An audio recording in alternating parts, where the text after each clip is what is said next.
สบายดีหมู่เพื่อนนักลงทุนทุกคนมาพบกันอีกแล้วที่ตอนแรงวันพฤหัส28เดือน11 2024อีก2อีก2เดือนเท่านั้นที่เราอีกเดือนหนึ่งเท่านั้นที่ใกล้จบปีและราคาบิตคอยน์กำลังที่จะพุ่งทะยานขึ้นตอนนี้อาจจะเราเห็นขาคอร์เรกชันแต่ถ้ามืออื่นกลับสามารถยืนตัวที่98,000ได้ก็มีสิทธิ์ที่จะไปฮอดแสนทันทีเราต้องมาเบิ่งกันว่า เราต้องมาเบิ่งกันว่าเราจะสามารถเก็บกำไรในตลาดสดนี้ได้หลายเท่าใดเพราะช่วงนี้เป็นตลาดที่ขาขึ้นหลายๆคนอาจจะยิ้มแฮปปีเพราะว่าตลาดแจกตลาดกำลังผลักดันให้ทุกคนเข้ามาที่ตลาดนี้ด้วยราคาที่แสนพิเศษแต่ราคาที่แสนพิเศษนี้ก็บ่ต่างหยังกับแมงเม่าบินเข้ากองไฟเราอยากรู้เราก็อยากรู้กันว่าเราจะเป็นแมงเม่าหรือเป็นแมงเม่าปีกเล็กหรือว่าจะเป็นแมงเม่าที่ทนไฟได้หลายเท่าใด มาต้องติดตามกันว่าปลาจะเป็นอะไรแต่ก่อนอื่นเบิดมื้อนี้เราจะมาขอใช้เทคนิคง่ายๆในการอธิบายบทความเนื้อหานั่นก็คือ Basic Technical การใช้ EMA ไอ้พวกคือเสียงเด้อ EMA อืม Basic Technical มื้อนี้ EMA แม่นหยังขอขออธิบายก่อนว่า EMA แม่น EMA แม่นเส้นค่าเฉลี่ยของราคาที่นับจากแท่งนั้นไปที่สามารถบอกแนวโน้มได้ว่าตลาดนั้นเป็นขาขึ้นหรือเป็นตลาดขาลงหรือชื่อย่อมันแม่น Exponential Moving Average หรือว่าชื่อสั้นๆแม่น EMA มันเป็นตัวชี้วัดทางสถิติในการมันเป็นตัวชี้วัดทางสถิติในการใช้วิเคราะห์ตลาด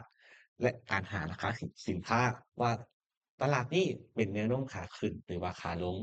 มันมักใช้เสร็จเปรียบเทียบกับราคาสินค้าเพื่อเบิ่งแนวโน้มว่าเราอยากรู้ว่าราคาจะไปต่อบ่หรือว่าราคาจะเป็นขาลงเราควรเล่นอย่างดีระหว่างเล่นขาขึ้นหรือว่าเล่นขาลงแล้วถามว่า EMA ได้มาแต่ไส EMA มันน่ะได้มาจากสูตรคณิตศาสตร์ง่ายๆนั่นก็คือ EMA เท่ากับที่ Pi คูณด้วย n บวก12 Pi นั่นคือราคาณปัจจุบัน n หมายถึงจำนวนมื้อในการคิดไล่ EMA แม่นค่า EMA ของแต่ละมื้อนั่นหมายความว่า EMA จะใช้ราคาปัจจุบันนับถอยหลังไปแต่ละมื้อหรือว่าจำนวนแท่งเทียนที่เราใช้ในแต่ละไทม์เฟรมเพื่อบ่งบอกของแนวโน้มของราคา EMA มี process อันไหนที่ได้ใช้ในการเบิ่งเราใช้ process ว่ามันขึ้นกับตลาดถ้าเจ้าเล่นเป็นขึ้นกับเจ้าเป็นนักลงทุนสายใด1สายสวิงเทรด2สายเทรดระยะสั้นหรือว่า3สายเทรดยาวแต่ละไทม์เฟรม15นาที1ชั่วโมง2ชั่วโมง4ชั่วโมงหรือว่า1มื้อหรือว่า1อาทิตย์แต่ละเส้น EMA บ่งบอกแตกต่างกันเดี๋ยวเรามาต่อกันอีกคือนั่นก็คือความหมายของเส้น EMA แต่ละเส้น EMA 5กับ15แมน EMA Short Term คือหมายถึงเส้นแสดงราคาในในระยะสั้นมักใช้กับนักลงทุนที่มักใช้นักมักใช้ในนักลงทุนที่ต้องการเก็งกำไรในไทม์เฟรมมื้อหรือว่าไทม์เฟรมไทม์เฟรมมื้อหรือว่า1นาทีหรือไทม์เฟรม1นาที EMA ตัวที่2ที่ข้อยมักใช้แม่น EMA 20หาร28 20หาร28ด้วยบ่แม่น EMA 20กับ28มันเป็น medium มันเป็น medium momentum เนาะ คือเราเบิ่งอาการในอาการสมมุติเราใช้1มื้อเบิ่งเราใช้ส่วนตัวแล้วเราใช้ EMAT 26เบิ่งแนวโน้มขาขึ้นหรือว่าขาลงข้อยมักเบิ่งอะดูแม่นค่าเฟรม1มื้อและ EMA 50วงรอบหนึ่งระยะราคาที่มักใช้นั่นคือเวลาที่ราคาขึ้นไปแล้วเส้น EMA ขึ้นตามเมื่อราคาย่อลงมาที่เส้น EMA 501นงนั้นเป็นจุดทับที่สำคัญแต่เราก็ต้องเบิ่งแพตเทิร์นอื่นแต่วันนี้เราขอเอา EMA ก่อน เวลาที่ราคาย่อลงมาที่ต่ำ ES50 เขาควรพิจารณาซื้อบ่เขาพิจารณาซื้อบ่หรือว่าเขาจะปล่อยให้มันไปหรือถ้าหลุดเขาควรขายดีบ่ ES50 บ่งบอกถึงระยะยาวได้ดีเพราะถ้าไส้กราฟมือก็จะนั่นก็แสดงว่าไส้ราคาใน50มื้อนั้นเป็นตัววัด และ EMA 200เป็นตัวที่สำคัญหลายถ้า EMA 200เป็นตัวควบคุมราคาในระยะยาวถ้ามันมีคำว่าของนักลงทุนหลายคนถ้า EMA หลุด EMA 200ในกราฟมื้อถ้าจะถือสินทรัพย์อยู่เจ้าคนขายเอาให้เบิดบ่ว่าจะจั่งใดก็ตามเพราะนั่นบ่งบอกว่าขาลงได้เริ่มต้นอยู่กลางเทรนด์แล้วถ้าราคาได้ลงมามันจะบ่งบอกแนวโน้มของราคาได้ดีหลายแล้ว EMA แล้วเส้น EMA มีความสำคัญในการใช้สายเส้นบ่การเปิดเส้น EMA หลายเส้นสามารถช่วยให้เห็นโค crossover ของสิกแนลต่างๆบ่ว่าจะเป็นสัญญาณขาขึ้นหรือว่าเป็นสัญญาณขาลงถ้าสมมุติเราใช้ EMA 9กับ20เป็นเส้น EMA ที่ตัดกันขาขึ้นนั่นโอกาสแสดงว่าราคาที่จะเพิ่มขึ้นนั่นก็จะมีสูงหรือถ้ามัน EMA ตัด50กับ200แสดงว่าจุดนั้นเราบ่ควรที่จะไปซื้อสินค้าตัวนั้นแล้ว อาตามปกติข้อยใช้ EMA 12-16ในกราฟมื้อเพื่อเบิ่งถึงแนวโน้มว่ามันจะเป็นขาขึ้นหรือบ่และใช้เทคนิคFibonacci มาประกอบเพื่อซอกหาเวฟ3ของสินทรัพย์นั้นให้ดีว่าเราอยากรู้ราคาของสินค้านั้นแล้วเบิ่งแล้วใช้ EMA 16รันถ้าหลุดเส้นที่16เราก็ขายทิ่มนั่นง่ายๆ แล้วรูปแบบการใช้เส้น EMA ใน Crypto ตลาด Cryptocurrency เนาะถ้าเป็นในรูปแบบของสปอตเราข้อยจะวัดเลยว่าข้อยใช้ EMA 200ในกราฟ1มื้อเป็นตัววัดถ้ามันหลุดถ้ามันขึ้นจากเส้น EMA 200เนาะจุดนั่นแหละที่เราควรซื้อสปอตเก็บไว้ทุกเหรียญเลยเพราะบ่งบอกแล้วว่ามันสามารถราคาสามารถเบรกเอาต์จาก EMA 200หลุดแนวโน้มขาลงแล้วเปลี่ยนเป็นขาขึ้นเรามีโอกาสทำตลาดได้ถึง50%เราซื้อเก็บไว้ในต้องทุกๆมื้อทุกๆเดือนแล้วแต่เราสามารถยอมขาดทุนได้แต่ถ้าจังหวะดีที่ตลาดให้จังหวะนั้นแหละที่เราได้กำไร แล้วการใช้เทรดฟิวเจอร์ในไทม์เฟรม EMA ในเส้น EMA สำคัญหรือบ่ถ้าต่ำสุดขอให้ใช้ประมาณ4ชั่วโมงเพราะว่าหยังเพราะ4ชั่วโมงเป็นตัวบ่งบอกเลยว่ามันควรขึ้นหรือมันควรลงและเราควรมี backtrace ย้อนหลังว่าเราว่าระบบที่เราใช้น่ะมั่นคงพอหรือบ่ การใช้เส้น EMA trade แน่นอนโอกาสขาดทุนเราอยู่ประมาณ40%และเราต้องเฮ็ดตามระบบทุกครั้งหรือเราจะมีระบบอื่นมาครอบไปอีกเพื่อลดความเสี่ยงจากการเทรดโดยส่วนตัวข้าพเจ้าใช้4ชั่วโมงกับ1มื้อพอร์ตพอร์ต1มื้อแม่นพอร์ตบิตคอยน์เมื่อใดที่ EMA 12+6มันเป็นขาขึ้นเราก็ซื้อไปจำนวนหนึ่งโดยใช้ leverage คูณ 10x 10x หมายความว่าจั่งใดถ้าตลาด ถ้าตลาดลง1%เราใช้ leverage อยู่ 10x นั่นก็หมายความว่าเราจะเสียอยู่10%แต่ถ้าตลาดขาขึ้น1%ทุกๆ1%จะคูณให้10ถ้าบิตคอยน์ไป10%แสดงว่าเรามีกำไรแล้ว100%การใช้เวทการใช้เวทมีความเป็นไปได้ย้านบ่ว่าถ้ามันลงมันจะคูณจำนวนขาดทุนเราลงนำเราก็ต้องเบิ่งแต่นี้ว่าเราจะควรใช้เวทณตอนใด หรือว่าเราใช้สิ่งแล้วต่อมาข้อที่2แม่นพอร์ต4ชั่วโมงเป็นการเทรดแบบสวิงเทรด1เราต้องซื้อบอลที่ต่ำแล้วขายบอลที่สูงหรือเทรดสายฟิวเจอร์มักเทรดแมนซื้อบอลที่สูงแล้วต้องขายบอลที่ต่ำให้ได้การเทรดฟิวเจอร์สามารถเล่นได้2ทางได้ทั้งข้างขึ้นและทั้งข้างลงแต่ที่สำคัญคือตลาดพร้อมที่จะให้เราบ่เราต้องวิเคราะห์ตลาดให้ออกว่าตลาดบ่ให้แต่ก็บ่ทุกครั้งที่เสมอไป บางเทื่อเขาก็ต้องมีพลาดถึก stop loss แต่ก็ต้องยอมรับเพราะเงินที่จะมาเทรดนี้ต้องเป็นเงินที่เย็นเท่านั้นสำหรับอ่าบทความนี้ก็ถือว่าจบในการใช้เส้น EMA บัดนี้เราเบิ่งของแท้กันเลยอาสำหรับแต่ละคนเนาะให้เซิร์ชคำว่ามีข้อยมักใช้แม่น CDC Expansion Zone เวอร์ชัน3เนาะที่จะบ่งบอกถึงการขาขึ้นหรือว่าขาลงของราคาสินค้าข้อยใช้ราคาบิตคอยน์เป็นตัวหลัก เส้น12กับเส้น16ให้ความสำคัญที่สุดเพราะว่าหยัง12เมื่อเส้น EMA 12กับเส้น EMA 26เวลามันจะเฮ็ดเนี่ยมันแล่นสุดขึ้นสุด เรามาเริ่มต้นกันที่ปี2000เริ่มต้น2003เป็นปีเริ่มต้นซึ่งในวันที่9เดือนมังกร2003ได้มีสัญญาณเข้าซื้อมาครับน้องอิฐในปีนั้นถ้าไผกล้าซื้อแล้วมาประกอบกับ Fibonacci 1 2เราจะเห็นว่า เมื่อเมื่อเกิดสัญญาณขาขึ้นปั๊บ EMA 12ตัดเส้น EMA 6มันจะไหลขึ้น2 3ไหลขึ้นเรื่อยๆแล้วเราใช้167.8เป็นตัว Take Profit หรือประมาณ267.8261.8เป็นตัว TP 2ของเขาพอได้ปั๊บมันก็เป็นขาลงหรือถ้าใครยังไม่ออกเขาควรออกที่ Stop Loss สีแดงและออกในมื้อถัดไปพอราคาได้บ่งบอกว่าพอเซ็นอีเมลได้บ่งบอกว่าราคานี้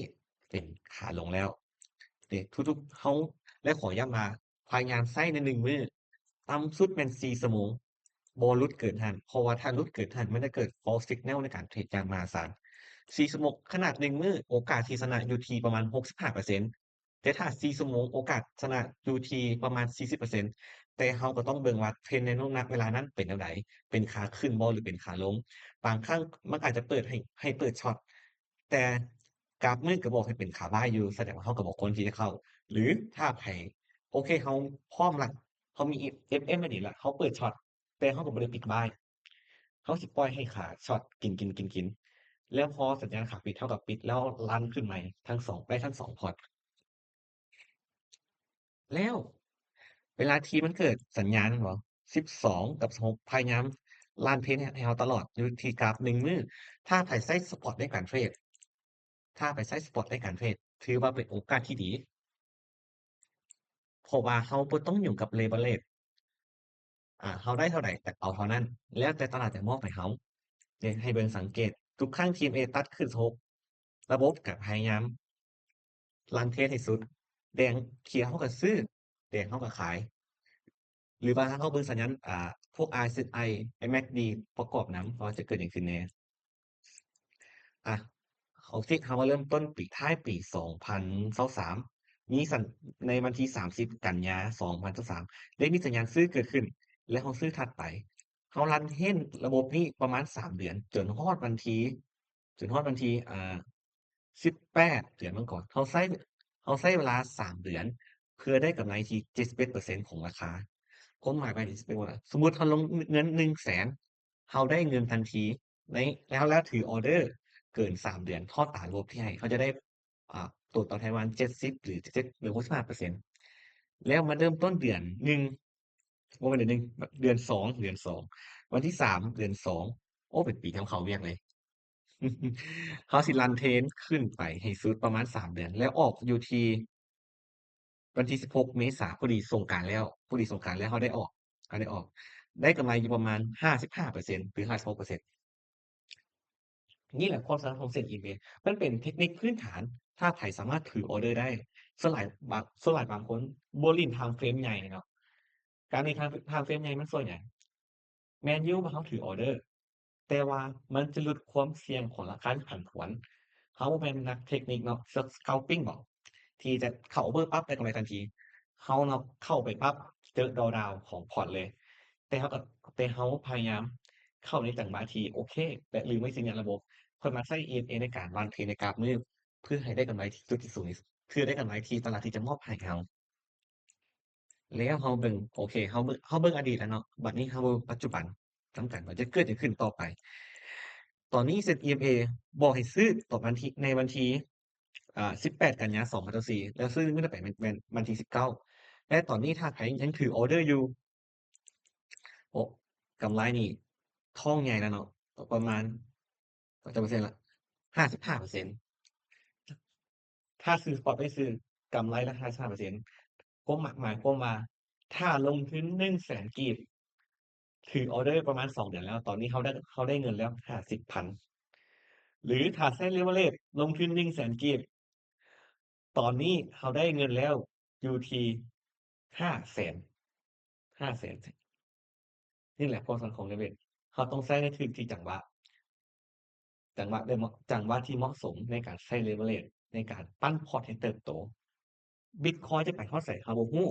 แต่ถ้าระบบอีแต่ถ้าราคาหลุดเส้น EMA 16จากขนาดนั้นเขาค่อยขายแต่ตอนนี้ในระยะ2เดือนที่ผ่านมาตลาดยังเป็นขาขึ้นอยู่และเป้าหมายของราคาเฉพาะบิตคอยน์อยู่ที่120,000ในระยะปีนี้และอีก200,000ในปีหน้ากาบอยโบะยิ้มเปรยๆล่ะนี่แต่ก็ต้องมาเบิ่งกันว่าภายใน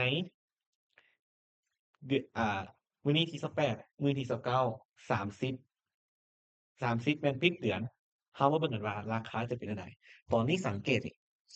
ตอยู่ว่าสังเกตอยู่ว่าภายใน4ชั่วโมงกราฟมื้อเนาะยังบ่มีสัญญาณ Divergence หยังยังบ่มีสัญญาณขาลงหยังเทื่อยังเป็นสัญญาณขาขึ้นอยู่เราขอมาเบิ่งที่กราฟอาทิตย์เกิดสัญญาณ Divergence เกิดขึ้น2-3ลูก1 อืมนี่สัญญาณ Divergence คือสัญญาณคือหมายความว่าราคาเป็นขาขึ้นแต่ว่าโมเมนตัมเป็นขาลงคือจั่งนี้ถ้าภายในมื้อนี้และมื้ออื่นหรือปิดทิศนี้ราคาอาจจะยังบ่สามารถที่ขึ้นไปที่80 87ได้หรือขอ86พอหรือขึ้นตรงนี้ได้หรือต่ำๆก็ได้จะเป็นสัญญาณขาลงอาจจะเป็นสัญญาณถ้าเกิด แต่ต้องเกิดในกรณีที่สัญญาณเป็นขาลงแล้วและเกิด Bearish Engulfing ก็คือสัญญาณกึ่งกินเขาจึงพิจารณาออกแต่ตอนนี้เขายังบ่เบิ่งเทื่อวันนี้เราเบิ่งกราฟมันยังบ่มีสัญญาณ Divergence หยังเทื่อแต่คิดว่าปิดเดือนนี้น่าจะบ่มีหยังเกิดขึ้นน่าจะสามารถทะลุได้ถ้าบิตคอยน์ขึ้นไปฮอดประมาณ100,000หรือว่า120,000 ดอลลาร์ต่อบิตคอยน์ถ้าสามารถขึ้นไปฮอดได้สัญญาณการเงินนี่ก็ถูกจบไปเลยและสัญญาณพระอาทิตย์ก็บ่เป็นหยังเพราะยังพร้อมตัวภายในอาทิตย์ต่อไปถ้าจะมีสัญญาณขาขึ้นอยู่เรื่อยๆตอนนี้ราคาบิตคอยน์อยู่ที่95,600ลงมาอยู่จุดแนวรับตอนนี้อืมตอนนี้โอเคราคาที่91,000ยังรับได้อยู่ยังรับได้อยู่และยังและคิดว่าภายในมื้ออื่นหรือมื้ออื่นนี้ราคาคาดการณ์อยู่ที่100,000แล้วเรามาเบิ่งอีกแบบหนึ่งตอนวันจันทร์เสาร์หรือวันจันทร์ตอนค่ำหาเสาร์วันอังคารราคาได้มีการรูดตกรูดลงเฮ็ดให้ดัชนีความย้านและความโลภรูดตามตอนนั้นอยู่ที่90ตอนนี้รูดมาที่77โอเคถือว่าให้โอกาสบิตคอยน์ได้พักฐานแล้วจะแรงขึ้นในมื้ออื่นถ้าเบิ่งว่า Fear and Greed Index จะขึ้นไปฮอด80หรือ90บ่อีกครั้ง แล้วมาต่อที่ Bitcoin MVRV Zone ตอนนี้ดัชนีความย้านก็ยังอยู่ที่ประมาณ2.9ยังบ่ฮอด4เราสิพิจารณาออกในกรณีที่มันขึ้นไป6ความหมายคือมัน6ความหมายคือรายจ่ายกำลังเข้ามาในตลาดถ้าขึ้นไป6เขาจะพิจารณาขายออกแล้วเราเบิ่งBitcoin Bitcoin Heatmap เป็นตัวบ่งบอกว่าสภาพคล่องอยู่ไสแหน่ขอไส้เนี่ยณ3มื้อตอนนี้มันล่างตอนนี้ขอเป็น24ชั่วโมงเสียโอเค บ่ได้3มื้อแหละโอเค3มื้อผมเป็นคนหลายใจเนาะแต่แบบคนหลายเรื่องซื่อ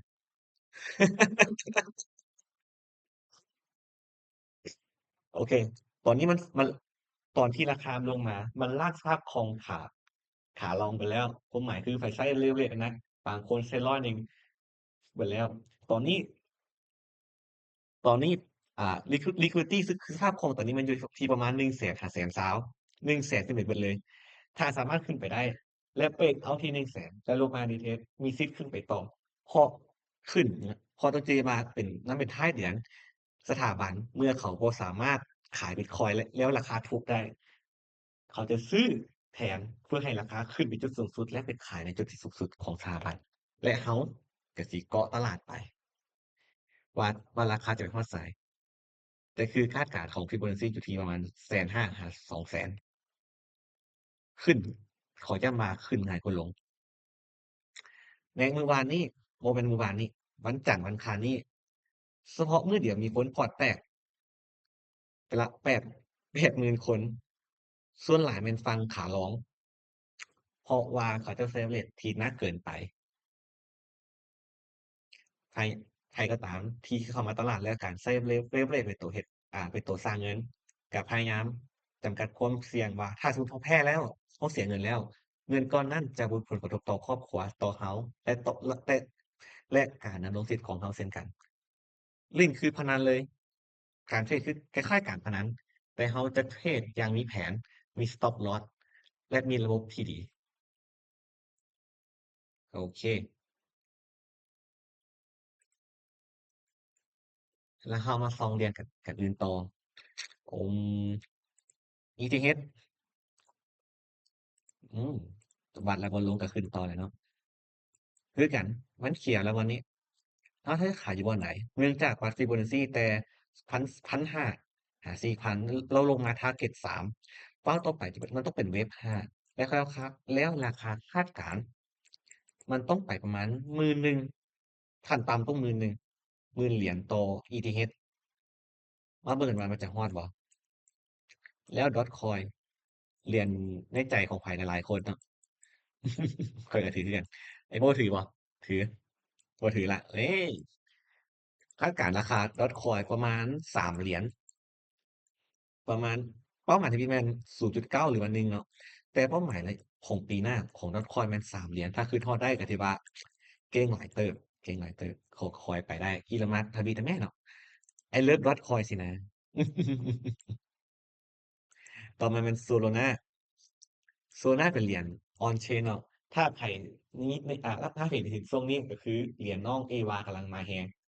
คือเสือคือเสือในโตเชียงใหม่เขาเจ้าสร้างขึ้นมาเหรียญนี้เป็นเหรียญที่น่ารักและสร้างใน chain Solana แต่ก่อนสร้างใน chain Ethereum เนาะแต่ว่าเดี๋ยวนี้สร้างใน chain Solana เพราะมันถูกไปกว่าหลาย